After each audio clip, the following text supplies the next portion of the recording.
Onde tudo começou antes da fama, antes dos palcos, Bruno ou Marrone eram apenas dois músicos batalhando no interior. Rodavam cidade depois de cidade, cantando onde deixassem. Lanchonete, rodeio, botequim de estrada. Naquela época, uma fazenda afastada do centro de Goiás servia como ponto de encontro para amigos, festas simples e ensaios improvisados. Era uma casa centenária, daquelas erguidas com paredes grossas de tijolo cru, pisos que rangem sob o peso do tempo, e histórias que nenhum morador conta inteiro. Capítulo 1. O convite. No início de junho, um amigo telefonou. A gente vai assar carne hoje lá na fazenda. Vem cedo, traz o violão. Vocês ensaiam sossegado. Parecia perfeito.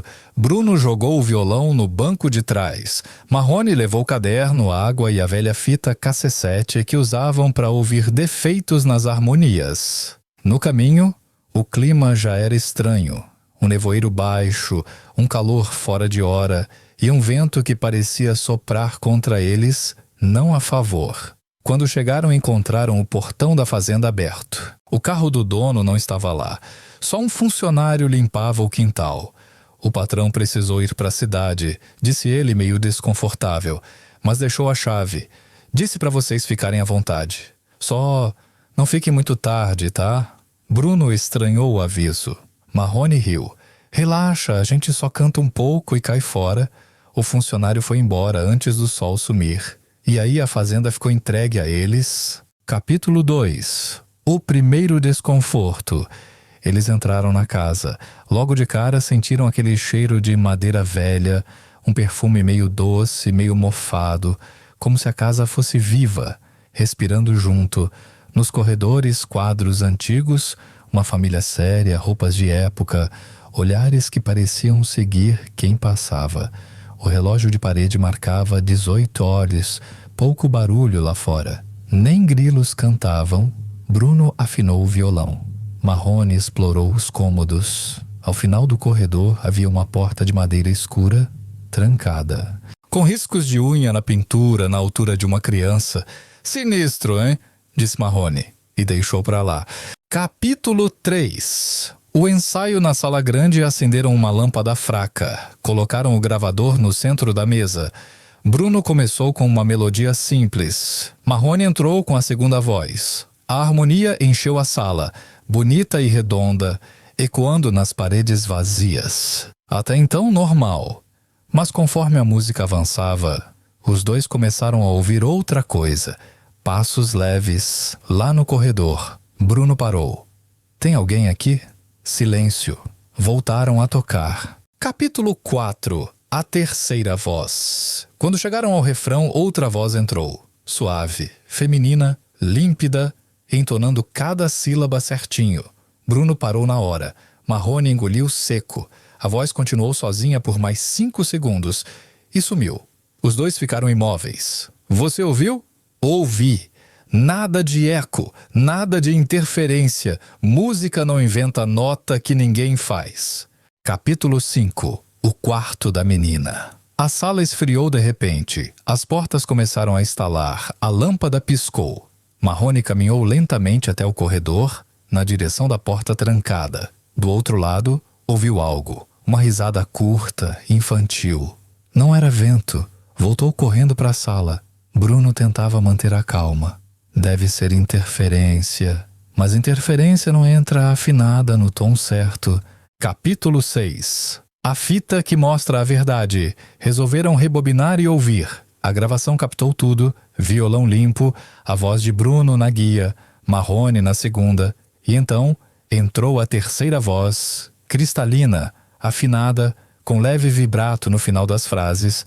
Uma mulher. Ou uma menina que canta como mulher afinada. Marrone derrubou a garrafa d'água. Não, isso não pode ser real. A partir daí, a casa virou outra. Capítulo 7. Quando a casa acorda do lado de fora, o vento começou a uivar, batendo nas vidraças.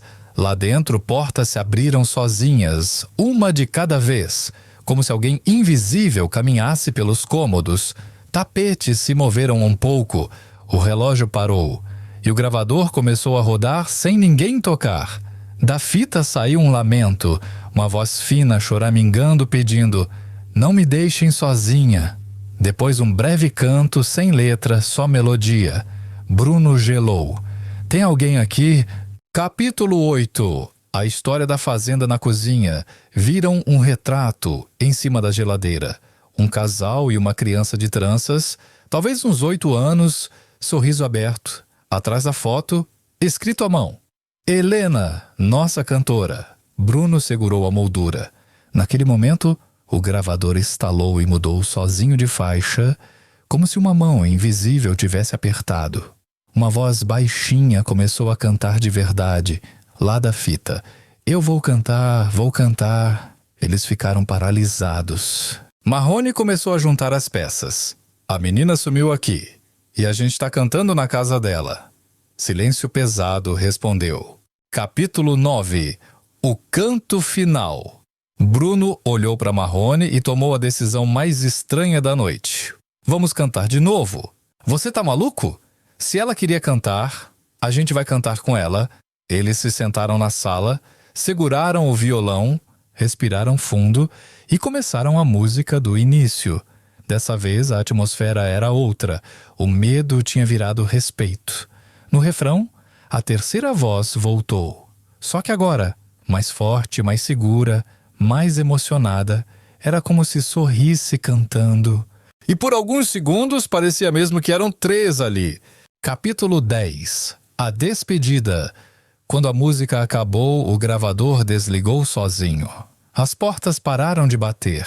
A lâmpada parou de piscar. O ar da fazenda ficou leve, como se alguém tivesse ido embora tranquila. Bruno se levantou devagar.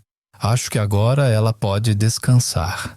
Não esperaram amanhecer, trancaram a porta, entraram no carro e foram sem olhar para trás.